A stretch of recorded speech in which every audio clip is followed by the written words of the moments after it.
Senate. So that's always looked at by the Board of Directors based on the feedback that we get. And the NASW Florida staff then follow that through the whole bill filing process, where it is in committee, so that when we get ready for Lobby Day, we have a good understanding because staff has kept us informed on where these things are. If you go back to that flow chart again, if something has died in committee, which means it never even got voted on or never got approved, then there's no reason for us to go to our legislators at Lobby Day because it's not going to be voted on in the House or the Senate. So there's no reason to waste their time and frustrate them on something that's already died in committee. So we rely heavily on the NASW Florida staff to do that. However, if you're listening to this video and you're not part of NASW Florida or you're not part of Lobby Day, you can do the same thing, and you can go to your state website, your legislative website, and find out where bills are. And I would encourage you to do that. So if you're all excited over a particular bill and you find out it hasn't even gotten out of committee in your state, there's no reason to do a whole lot of contacting your lawmakers.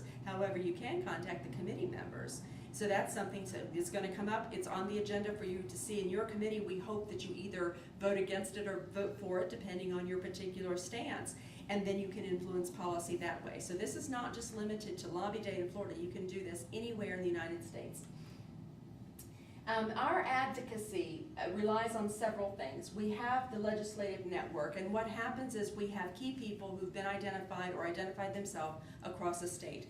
NASW Florida, the staff then constantly is sending out alerts and things to be aware of that's going on that maybe our members aren't aware of. So this is where this has been filed, this is of concern, this is moving forward, take action. So these are calls for action across the state that NASW Florida staff, Joanna Bird in particular, sends those alerts out to us on a regular basis so that we kind of are kept informed of what's going on in Tallahassee. We also have lobbyists who we are paid and contracted for by NASW Florida. Those are the people they are the nouns, not the verb. They are people who are registered as lobbyists in Florida. They actually have that status, and they know the behind the scenes players. They know people who chair committees. They understand the legislative process, how things could possibly get passed, language is going to trip us up, cost barriers to the taxpayers, all of those things. And we rely on the lobbyists to kind of guide us through the process.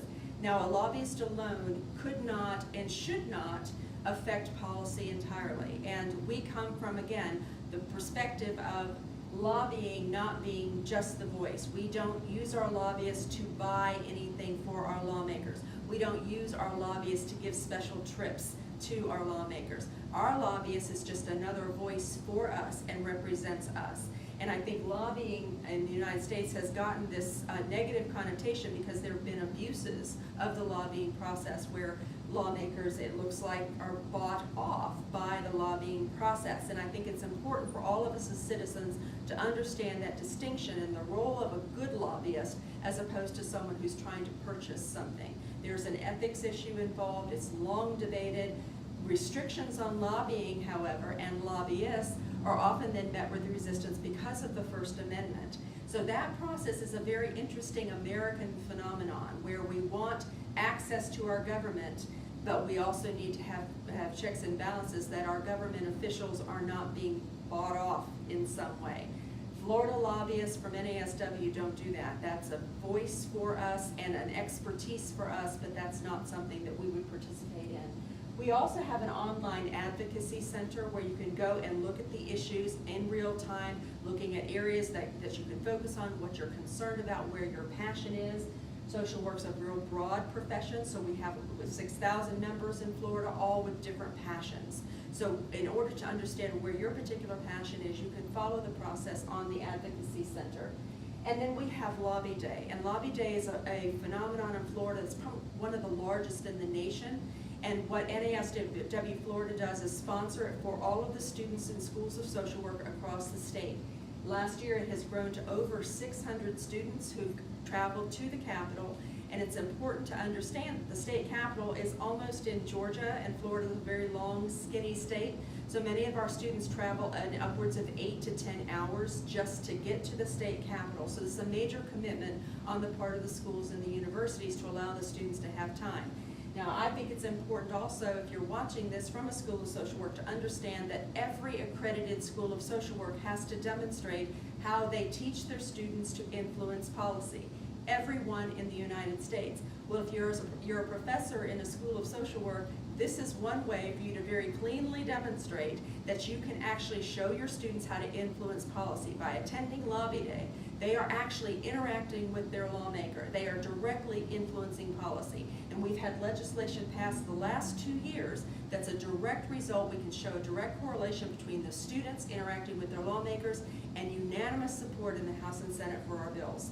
So that's hands down a way to influence policy. If you're watching from another state that doesn't have Lobby Day, I would encourage you to contact your local NASW chapter and encourage them to either talk to the Florida chapter to see how we've done it here, or to create one of your own, because it's a real important tool to show students, and these are our next practitioners, these are the next generation of our profession, to very easily get that intimidation factor out of the way in a mentoring way where you're not alone, you're not on your own. I've taken students to Lobby Day this will be my 7th year, and it's an amazing experience every single time, and it's a 6-hour drive for my students to go to Lobby Day. So here's what you can expect when you get to the Capitol. If you're a student and you're saying, I don't know what to do, my faculty hasn't prepared me, I'm nervous, I'm scared, number one, dress professionally. You are there representing a profession, you are there representing yourself. This is not the time to make big statements. This is the time to dress in a way that your clothing is not going to detract from your message. You want to be remembered for what you say, not what you look like. So dress professionally, and I can't emphasize that enough. If you don't have professional clothes, borrow some, because you must dress professionally. This is your first entry into the professional world of influencing policy. Expect a long line to get through security. That throws students sometimes, but we have security just like you have in an airport. No more scary, but just like you have in an airport. So expect that. You're going to have 600 students from all over the state. We're going to have a rally on the steps of the Capitol to get you all excited about going into the Capitol building, and then you're going to go through the checkpoints, and so your purse and all of that will be scanned, and it takes a while to do that. Don't be frustrated, but don't make appointments with your legislators that don't factor that in. You want to make sure that there's enough time between the end of a rally, and in Florida we have a rally at 8:30 on the steps of the Capitol, so don't make a 9 o'clock appointment unless you're going to miss the rally and go on in, because you want to allow that time. The rally is an important thing. Now, it's important to know what the buildings, there are buildings for the House, there are buildings for the Senate. Where are they? You want to go around the building, find the House and the Senate, find out where the major hearings are held place, and as well as the main Capitol building. And you own this building. It belongs to you, so don't be intimidated by it. Take elevators, go up and down, find out where the gallery is, find out where your senator is, where your House representative is. I send students to the Capitol on a scavenger hunt every year, and they have to, on their own, go in and find the governor's office. And they go up to the governor's office. Remember, he works for you. So the governor's office is access. You go in, find it, look at it, see where it's located, get a business card if you want, and then you found your way to the governor's office. It takes an intimidation factor out. Find the House chambers. There's a viewing gallery. You can go and watch any of the hearings that go on in the House and Senate.